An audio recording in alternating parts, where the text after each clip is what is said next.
আজকে দুপুরে খাবারের যে আয়োজনটা রেখেছিলাম সেটাই আপনাদের সাথে শেয়ার করে নেব, দেখুন আপনাদের ভালো লাগে কি না। প্রথমে নিয়ে নিলাম গরম গরম এক বাটি ভাত, তার সাথে নিলাম খাবার জন্য কয়েক টুকরো শসা, আর করেছিলাম লাল শাক ভাজা।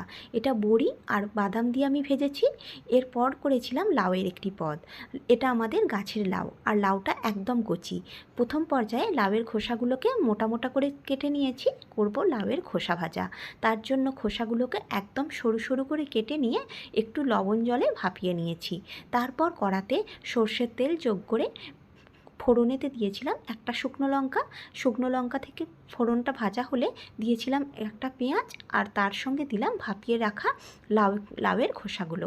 লবণ আর হলুদ দিয়ে বেশ খানিকটাক্ষণ নাড়াচাড়া করে ভাজা ভাজা করে নিতে হবে। ভাজা ভাজা বেশ খানিকটা হয়ে এলে আরও খানিকটা তেল যোগ করে তাতে দিয়ে দিলাম অল্প একটু পোস্ত। এবার এই পোস্তটাকে ওই তেলের মধ্যে ভেজে সমস্ত উপকরণগুলিকে আরও একবার তেলের সাথে ভেজে নামিয়ে রেখেছিলাম। এরপর নিলাম সেই লাউয়ের খোসা ভাজাটা।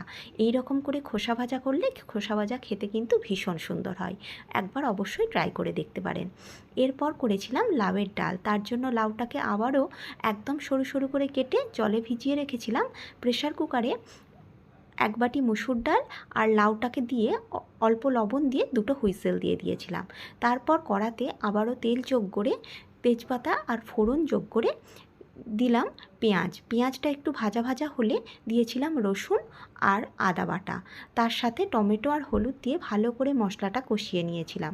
মশলা কষানো হলে এরপর আগে থেকে সেদ্ধ করে রাখা লাউ আর ডালটাকে যোগ করে ফুটিয়ে নিয়েছিলাম লবণ আর চিনি যোগ করে। সেই লাউয়ের ডালটাই নিলাম এক বাটি। এরপর করেছিলাম এঁচোড় আর আলু দিয়ে একটা গামাখা গামাখা সবজি, সেই সবজি থেকেও এক বাটি সবজি তুলে নিলাম। এরপর রেখেছিলাম কাতলা মাছের কালিয়া থেকে 2 পিস কাতলা মাছ একটা বাটিতে তুলে রাখলাম। শেষ পাতে মিষ্টি মুখের জন্য রেখেছিলাম একটু আমের চাটনি, তার সাথে 1 গ্লাস জল তো আছে। আজকে এই দুপুরের সাধারণ আয়োজন আপনাদের কেমন লাগলো তা অবশ্যই কমেন্ট করে জানাবেন। ভালো লাগলে লাইক করবেন। ধন্যবাদ।